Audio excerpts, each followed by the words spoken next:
4, verso de número 7. Obrigado.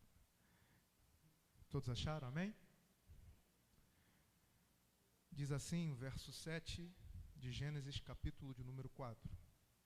Se tu fazes bem, não serás aceito, e se não fazes bem, o pecado jaz à porta, e para ti será o desejo dele, e tu governarás sobre ele.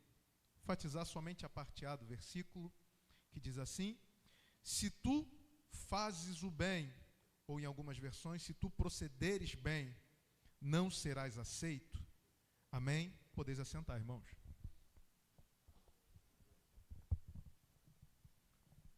Meus irmãos, o texto que nós acabamos de ler, esse texto, ele fala acerca da morte ou do primeiro homicídio registrado nas Escrituras. De fato, o livro de Gênesis, ele é um livro fantástico. No capítulo 1, nós temos a narrativa da criação. No capítulo 2, nós vamos perceber que vai existir de forma mais detalhada a criação do homem. E no capítulo 3, nós temos o capítulo que é marcado pela queda.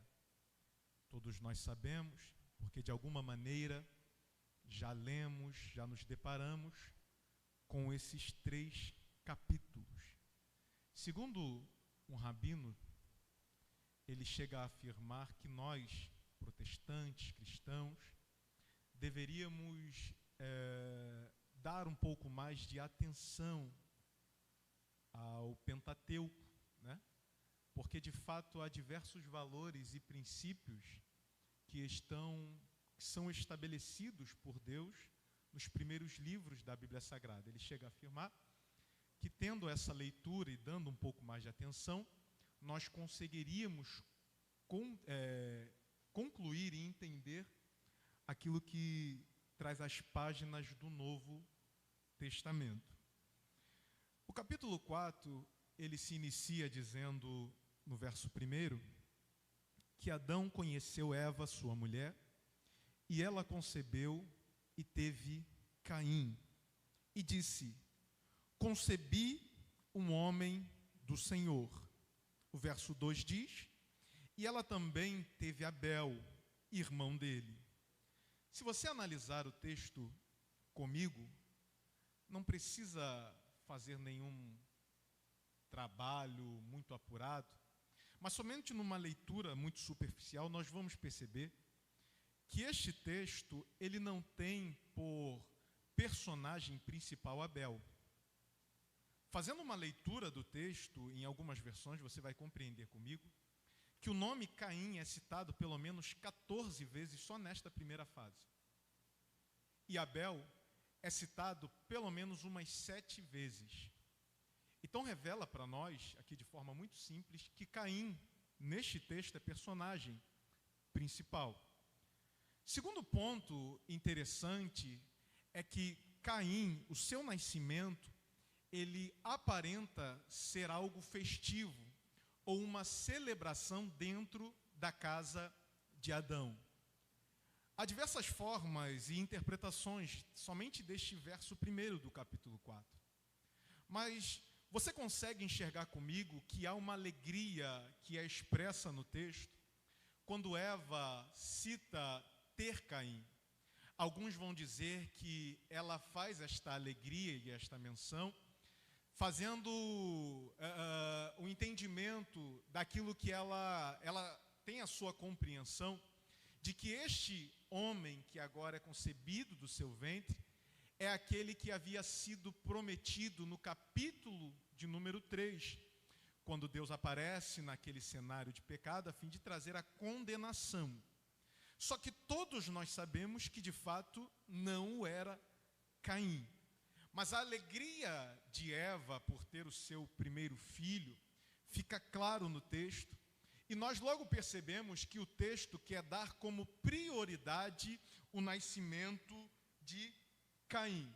Então, dentro da casa de Adão, Caim tem uma prioridade. Caim é celebrado. Porque o próprio nascimento de Abel, e acompanha comigo no texto, você vai perceber que não há nenhuma menção, não há nenhum detalhe, um pormenor que chame a atenção para o nascimento de Abel. O próprio texto nos daria margem para esse pensamento, porque nós observamos que todas as vezes que é citado Caim, fala de Adão e o liga, filho de Adão. Mas quando fala de Abel, ele menciona irmão de Caim. Eu falei uma certa vez para um amigo que meu pai tem 2 filhos. Um se chama Rafael e um se chama Felipe. Para quem conhece Rafael, Rafael vai servir como um ponto de referência. Por exemplo, você conhece o filho do pastor Felipe? Não. Qual? O irmão de Rafael. Então, Rafael tem um exemplo superior a Felipe. Então, quando no texto menciona que é Abel, irmão de Caim, está sendo claro que o autor está tentando nos apresentar que o grau de importância, seja no texto, seja dentro da casa de Adão, é de Caim. Você vai perceber que também isso fica bem claro segundo a profissão que cada um exercia. A primeira profissão que é mencionada aqui, dizendo acerca de Caim, que ele é cultivador da terra, ou lavrador da terra. Essa é a mesma expressão que é usada quando Deus entra no cenário de jardim após a queda e diz que Adão viveria do cultivo da terra, daquilo que a terra iria produzir com o suor do seu rosto. Então você percebe que há uma importância na vida de Caim e ele tem uma importância na humanidade, no tempo presente. Mas Abel, ele é pastor de ovelhas. Só que todos nós sabemos que durante este período, nesta dispensação, ainda os homens não haviam comido carne. O alimento de carne só vai ser validado por Deus em Gênesis capítulo de número 9. A partir da saída de Noé da arca, quando é oferecido e Deus permite que agora o homem possa se alimentar também das carnes que possam ser aceitas no altar. Então você percebe que se não pode comer carne e Caim é lavrador da terra, toda a existência humana estava condicionada nas mãos de Caim. Caim era responsável por produzir o alimento, Caim era responsável de manter a humanidade de pé, e isso é uma responsabilidade de fato muito importante. O que comer está condicionado à autoridade e à responsabilidade de Caim. De fato, nós temos poucas informações acerca de quem é Caim. Há pelo menos 3 textos, mas 2 textos falam diretamente de Caim. O primeiro texto é 1 João, capítulo de número 3, se eu não me engano, verso de número 12, que fala que não sejamos como Caim, que era mau em todos os seus atos, ou que pertencia ao maligno. Judas também fala de Caim, dizendo que assim como Balaão, ele tinha um caráter corrompido, que visava lucro. Juntando essas informações, nós entendemos que Caim era um homem mau, soberbo, orgulhoso e de caráter corrompido. Tudo isso fruto e consequência do pecado. O que me chama a atenção é que a existência humana, não comem carne, somente aquilo que a terra pode produzir, estava ligado às mãos de Caim. Então a existência humana estava ligada às mãos de um homem corrupto, injusto, um homem assassino, truculento, com toda a sua raiz na maldade. Presta bem atenção. É interessante isso, porque quando Jesus aparece no cenário, em Mateus capítulo de número 4, quando ele entra no deserto, levado pelo Espírito, para ser tentado pelo diabo, ele está apresentando uma nova classe existente na terra. E qual é? Filhos de Deus. Filhos de Deus. Então, quando ele está naquele cenário, após 40 dias, o texto diz, e teve fome, teve Me ajuda? Teve? É aí que o diabo aparenta. Ele diz, olha, se tu és o Filho de Deus, transformas esta pedra em pães. Logo, Jesus vai lhe dar uma resposta dizendo, olha, Satanás, nem só de pão viverá o homem, mas de toda a palavra que sai da boca de Deus. Jesus não está invalidando que de fato a existência humana está condicionada ao alimentar, ao pão. Mas ele está dizendo que existe uma alternativa, que existe uma opção. E qual é? Que somente é desfrutada por aqueles que são filhos de Deus. Por quê? Ele diz, olha, mas assim a nossa existência, parafraseando, está condicionada a tudo aquilo que sai da boca de Deus. A Bíblia Sagrada diz que o nosso Deus não é homem para mentir, nem filho do homem para se arrepender. Os profetas chegam a dizer, assim é toda palavra que sair da minha boca, ela não volta vazia. Jesus estava dizendo, por mais que me falte pão, se ele disser que eu vivo, eu vivo. É mais ou menos assim que eu estou tentando trazer para você. Jesus está dizendo, a Bíblia está dizendo que a nossa existência não está mais vinculada àquilo que Caim pode produzir. Como que se aplica isso, Rafael? É como se ele dissesse, Caim pode quebrar, Caim pode corromper, mas se ele disser que você vive, você vive. Caim pode ser injusto, alguém já entendeu, pode sofrer uma crise, mas se ele disser que você vive, você vive. Caim pode roubar o pão, se afastar, tirar da tua mão, não deixar chegar, mas se da boca dele disser, prospera, ainda que falte pão, ainda que a ciência não explique, ainda que os economistas não consigam entender, tu vai prosperar, vai se manter vestido, com roupa dentro de casa, com alimento. Eu posso liberar uma palavra só para quem quiser receber. O Brasil pode enfrentar a pior crise que vier, mas se Deus disser, vai viver, não importa aquilo que a mão de Caim possa gerar, porque a nossa existência está vinculada àquilo que sai da boca daquele que é fiel. Caim pode roubar, Caim pode quebrar, Caim pode fazer de tudo, e nós estamos aqui, vestidos, alimentados, porque nossa existência já não mais está vinculada a Caim. Estão dizendo aí, rapaz, mas a Covid tem 30 mil variantes, que venha com as suas 60 mil. Se Deus falar que vive, até com Covid você vai permanecer de pé, porque maior é a palavra daquele que nos sustenta. Só quem é sustentado pela palavra de Deus, levanta a mão, dá um sorriso essa noite e dá um grito de glória a Deus para Caim saber que eu não estou nem aí o que vão fazer com o dinheiro, com o PIB nacional. A nossa existência está marcada por aquele que tem autoridade na sua palavra, e eu quero profetizar na sua vida, é vida num tempo de crise, é prosperidade num tempo de crise, é abraço num tempo de crise. Deus não vai deixar faltar, não vai deixar faltar. Caim está ligado à existência. E Abel, Rafael? O texto diz que Abel é pastor de ovelhas. A ovelha, ela poderia dar a sua carne, mas nós já compreendemos que a carne só vai servir de alimento a partir de Gênesis 9. Durante este período, o homem se alimenta somente com aquilo que vem das mãos de Caim. Então, qual é o papel de Abel se Caim está ligado à existência? A Bíblia diz em Gênesis capítulo 3, que quando Eva e Adão comem do fruto, eles têm os seus olhos abertos. Esta expressão fala de uma nova realidade. Eles passaram a ver uma vida diferente do que de fato é a vida, que é estar em Deus.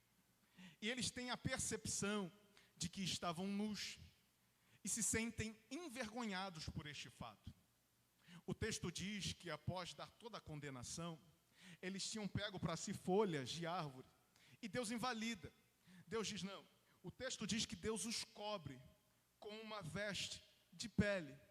Nós atribuímos e classificamos que Deus exercita aqui o primeiro sacrifício na terra, pois um animal deveria ter dado sua lã, a sua pele, para cobrir a nudez do homem. O homem havia tentado criar uma alternativa. Bota folha de árvore, porque dá para cobrir. Deus disse não, tem que ser pele. Pele tem que ser por meio de um sacrifício. Então, se o papel de Caim, como cultivador da terra, é cuidar da existência, o papel de Abel é manter o padrão de Deus na terra. Eu vou repetir. Qual é a importância de Abel? Se Caim cuida da existência, Abel, ele vai ceder a lã das suas ovelhas para manter o padrão de Deus na terra. Até porque, isso não é novidade para ninguém, existência fora do padrão é uma ofensa. É por isso que o apóstolo Paulo diz em Efésios capítulo 2, olha, nós andávamos mortos nos nossos próprios pecados e delitos. Todo pecado, de fato, é uma ofensa contra Deus. Então, o fato do homem existir, mas não estar conectado com ele, morto dele, separado dele, isso revela uma grande ofensa. Então é por isso que eu entendo, Tiago, que para todo Caim Deus levanta um Abel. Porque se Caim está preocupado com a existência, Abel está preocupado em manter o padrão de Deus na terra. Oh, glória! Olha para alguém que está do seu lado essa noite aí e diga assim, você é Caim ou você é Abel essa noite? Caim faz existir. E Abel coloca o padrão de Deus. Caim faz existir e Abel coloca o padrão de Deus. Caim vai dizer, eu quero uma casa. E Abel, eu quero uma casa no padrão de Deus. Oh, olha, só alguém que deu glória. Caim vai dizer, eu quero prosperar. E Abel, eu quero uma prosperidade no padrão de Deus. É por isso que o apóstolo vai dizer, olha, que a mulher santa, ela santifica o marido descrente. Porque o marido só pensa, basta casar. E a mulher, mas tem que ser um casamento no padrão de Deus. Eu posso liberar uma palavra aqui, só para quem quiser receber.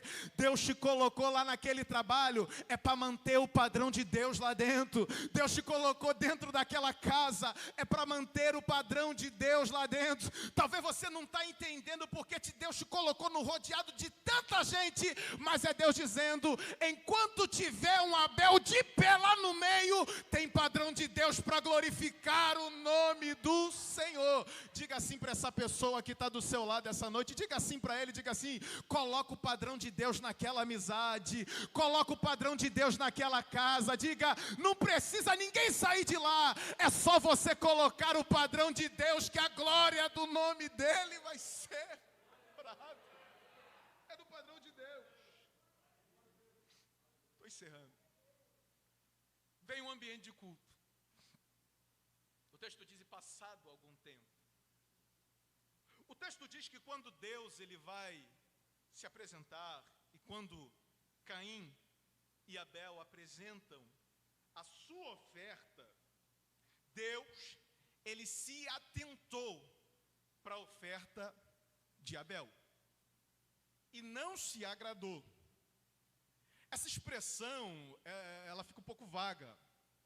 Para melhor compreensão, seria como se estivessem duas sandálias que eu gosto muito, para você entender. E eu dissesse, hoje eu quero ir na rua. Tem uma havaiana branca e uma havaiana preta. Eu vou pegar a havaiana branca. Então, escolher um, dar uma atenção a um, é a expressão desagradar o outro. Então, quando o texto fala que Deus atentou, não quer dizer que Deus não aceitava a oferta de Caim. Porque, de fato, quando destrinchamos as Escrituras, nós percebemos que existiam as ofertas de cereais, das primícias da terra. O texto expresso, e nosso Deus é fantástico, fala que Caim está dando a entender que Caim está experimentando de uma posição que ele nunca experimentou. O autor aos Hebreus chega a dizer que foi por meio da fé que o sacrifício de Abel, ele deu um melhor sacrifício do que Caim. Quando Deus trabalha, nós precisamos compreender que Deus não tem como intuito atingir as nossas fraquezas. Deus trabalha nas áreas que nós acreditamos ser as nossas fortalezas. É a área que eu mais protejo, é a área que eu mais guardo. Quando Deus vê a oferta de Caim e vê a oferta de Abel, e se agrada da oferta de Abel, Caim está experimentando de uma sensação que ele nunca experimentou. Por quê? Porque na casa de Adão, Caim é valorizado. Só que no altar, na casa de Adão, Caim tem prioridade. Sempre teve. Mas no altar, na casa de Adão, Caim tem destaque. Mas no altar, eu aprendo uma lição. Tem gente que é valorizado lá fora, mas é rejeitado aqui dentro. E tem gente que é rejeitado lá fora, mas é valorizado no altar aqui dentro.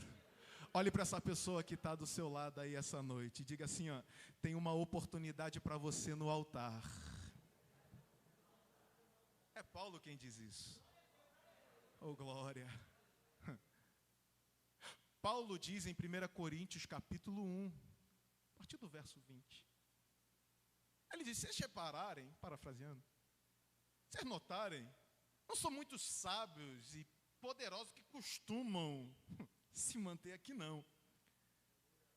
Porque Deus, oh glória, escolheu as coisas loucas desse mundo, ó, para confundir as sábias. As que não são, para confundir as que pensam que são. Oh. O salmista não é bobo. E ele vai dizer, olha, o pardal encontrou casa, a andorinha ninho para si e seus filhotes. Mas eu, desprezado pela minha família, abandonado pelos meus irmãos, largado no campo, me encontrei nos teus altares. Eu posso liberar uma palavra? Se a tua família te despreza, o altar te abraça. Se a tua família te abandona, o altar te recolhe. Eu posso liberar uma palavra, por quê? Porque no altar de Deus o padrão é invertido. Posso liberar uma palavra? O altar é consolo para rejeitado, o altar é oportunidade para desprezado, o altar é honra para humilhado. Eu não sei o que você tem procurado na cachaça, na prostituição, mas eu me encontrei nos teus altares, ó meu Deus. Levante suas mãos o mais alto que você puder. Essa noite não é para os de pompa, não é para os de muita qualidade, mas é só para os rejeitados que se encontraram no altar de Deus. No altar. Caim experimenta de um gosto que nunca havia experimentado. Sente uma sensação que nunca havia sentido. O texto continua, e a gente se pergunta por que Deus atentou para a oferta de Abel? Por que Deus deu prioridade, optou, escolheu primeiro? De fato, quando a gente é mais profundo, nós vamos entender que a oferta de Abel, ainda que de certa forma fora de tempo, porque a validação do sacrifício é posteriormente, a oferta de Abel, ela tem um caráter tipológico, ela aponta para Cristo. E todas as características que giram em torno de uma oferta é encontrada na oferta de Abel. Você vai ver que na oferta de Abel tem fé, tem oblação, libação, tem gordura, tem primícia. A fé, porque sem fé é impossível agradar a Deus. A oblação fala de oferta voluntária. Libação fala de derramamento no altar. Gordura é somente para Deus, porque fala de cheiro agradável quando queimada no altar. E primícia, Abel tem um conceito de consagrar tudo a partir de uma. Então você consegue entender que as características do sacrifício de Abel são superiores que as de Caim. Porque quando Deus olha para os sacrifícios e envolve todo o entorno, a vida do ofertante e tudo, todas essas características, a oferta que é oferecida, ela lembra Jesus. Ela lembra a obra de Jesus. Então eu aprendo uma lição, que se no altar a oferta lembrar Jesus, Deus se atenta. Se no altar lembrar Jesus, Deus se atenta. Se no altar lembrar Jesus, no sacrifício, na oferta, Deus se atenta. É por isso que o apóstolo Paulo diz para a igreja de Corinto: vocês estão entendendo tudo errado sobre altar.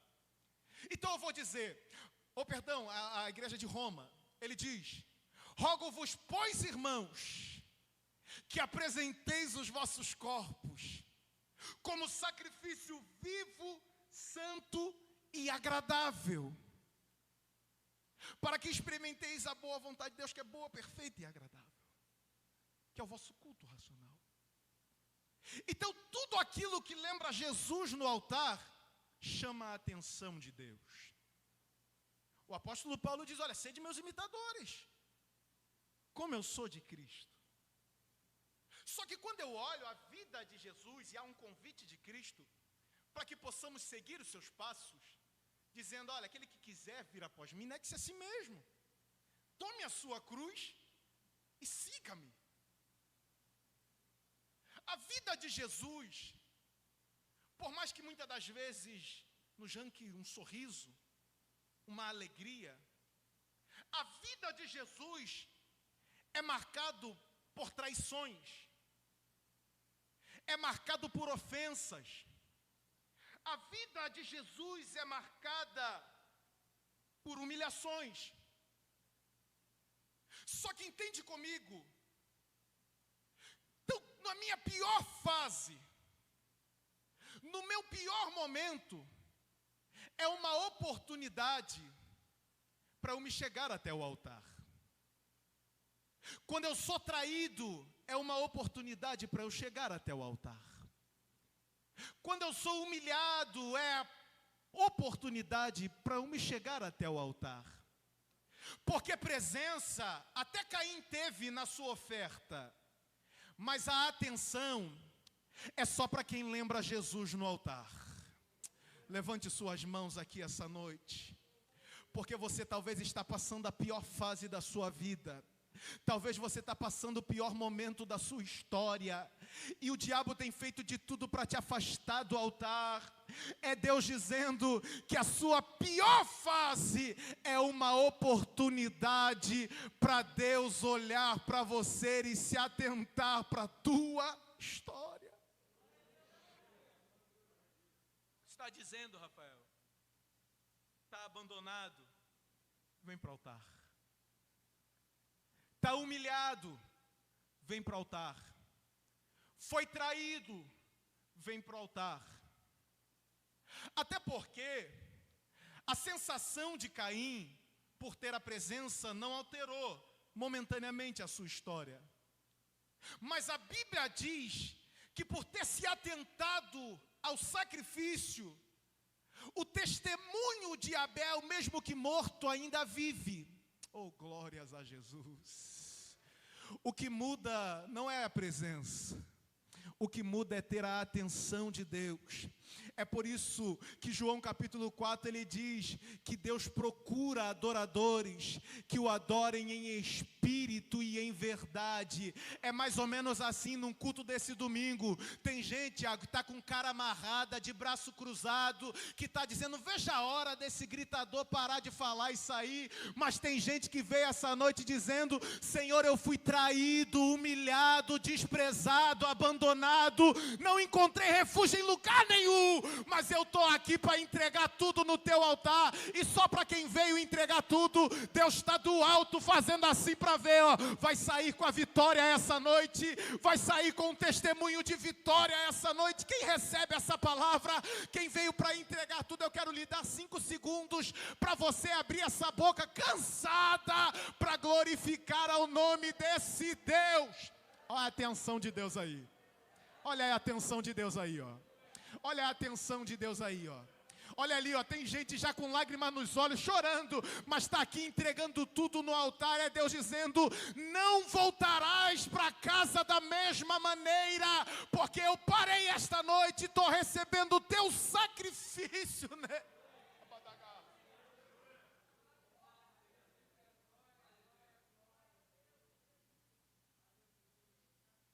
A pior fase é uma oportunidade. Entenda isso. O que a gente às vezes não consegue entender, e eu encerro aqui, que se foi Deus quem rejeitou a oferta de Caim, por que matar Abel? Se o que eles entregaram foi para Deus, pensa comigo, não foi para Abel. Se você ler o texto, você vai notar que a primeira oferta ainda foi a de Caim. Caim foi o primeiro a entregar. Por que matar Abel? É porque na mentalidade de Caim, ambiente de adoração é campo de rivalidade. Eu vou falar de novo. O problema é que para Caim, ambiente de adoração é campo de rivalidade. Todo mundo pode cantar, mas o meu tem que ser melhor. Todo mundo pode pregar, mas eu tenho que pregar melhor. Todo mundo pode liderar na igreja, mas a minha liderança é a melhor. Todo mundo pode obrar, mas de obreiro, eu sou o melhor. O que Caim é difícil de engolir, que por mais que ele tenha toda a classe, toda a pompa, todo o destaque, o de Abel, Deus aceita. Era para você ter dado um glória. Vou repetir. É difícil, Paulo César, de Caim aceitar que por mais que Abel não tenha o destaque que ele tem, Tiago, por mais que ele não tenha toda a qualidade que ele tem, Tainá, o de Abel, Deus aceita. É difícil aceitar você, por quê? Porque você é toda desafinada, você é todo desafinado, mas o teu Deus aceita. É difícil te aceitar, por quê? Porque você não é tão eloquente, foge o padrão de pregador, grita muito, fala Genésio, Exodo, mas quando você prega, Deus aceita. É difícil te aceitar naquela casa, porque você não tem estudo, não tem faculdade, não tem diploma na parede, não tem carro do ano, não tem casa paga, mas o seu Deus aceita, a sua oração, Deus aceita. Era para você dar um glória.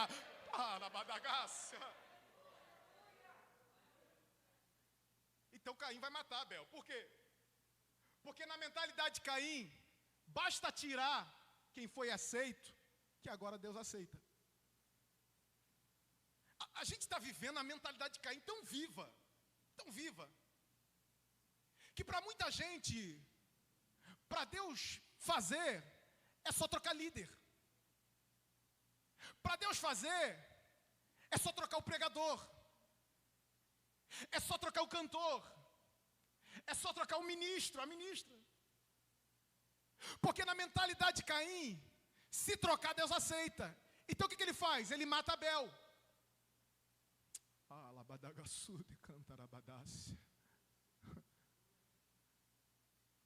Se tirar, se esse departamento tivesse na mão de presbítero Marcos, hein?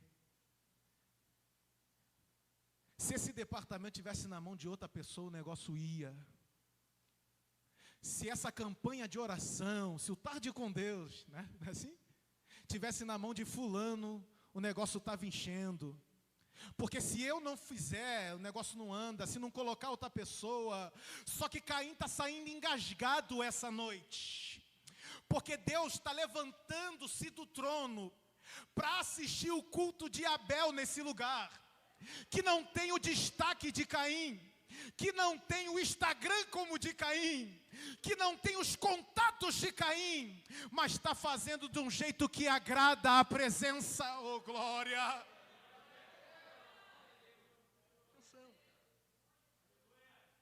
Então na mentalidade de Caim, troca. Aí Deus vai se manifestar para Caim e vai dizer para ele: se procederes bem, não serás aceito. Se procederes bem, não serás aceito. É Deus dizendo para Caim: não precisa trocar ninguém que está por fora. O que precisa é que seja alterado o seu lado de dentro. O problema de muita gente é achar que para mudar um cenário, precisa mudar quem está. Deus te trouxe aqui essa noite. A mudança que você busca do lado de fora, Ele está querendo fazer do teu lado de dentro essa noite. Nós estamos vivendo um tempo de relacionamentos tão superficiais. Casamento. Qual é o motivo de trocar? Não encaixou, não bateu, né? Aí você vai sair, porque a pessoa não me completa. E Deus dizendo, o segredo não está mudar quem está pelo lado de fora. Se Caim entende que o que ele precisava era mudar o lado de dentro. Se Caim entende que para fazer aquele departamento voltar a crescer, ele precisava mudar o lado de dentro. O Espírito Santo de Deus que está aqui essa noite. Se Caim entende que para fazer o negócio voltar a crescer, na verdade Deus estava querendo era mudança pelo lado de dentro. Deus te trouxe aqui essa noite para te dizer que não vai arrancar o atribulado do teu serviço, que não vai arrancar o endemoniado dentro da tua casa, que não vai arrancar o teu filho de dentro do teu lar. Ele está dizendo que para você ser aceito, basta uma mudança acontecer pelo lado de dentro esta noite. Oh Espírito Santo de Deus. Curve sua cabeça, eu quero orar por você essa noite. Eu quero orar porque só Deus sabe como você chegou aqui nesse lugar. Começa a fazer a tua oração essa noite. Às vezes a gente culpa tantas pessoas. Às vezes a gente pesa tantas pessoas. Só que Deus te trouxe aqui essa noite para começar a trabalhar no teu interior aqui nesse lugar. Oh Espírito Santo de Deus, comece a fazer a tua oração aí sentado mesmo. Comece a fazer a tua oração ao Senhor, porque o Espírito Santo vai começar a revelar para você o quão soberbo às vezes você tem sido, o quão orgulhoso você tem sido, o quão desprezível, quanto uma pessoa tão dura você tem sido. E Ele está dizendo essa noite, para ser aceito basta você mudar o interior. Aleluia. Pai, eu quero orar a Ti esta noite. Senhor, só Tu sabes como está o nosso coração, mas nós estamos no Teu altar. Só Tu sabes como chegamos, mas nós estamos no Teu altar. Senhor, ó Pai, quero lhe pedir, ó Deus, que o Teu Espírito Santo, aquele a qual a Bíblia diz que o mundo não pode receber, mas que habitaria dentro de nós, está conosco. Que o Senhor comece a fazer uma operação aqui nesse lugar essa noite. Quantas vidas podem ser preservadas se essa mudança chegar primeiro? Quantos casamentos, ó Deus,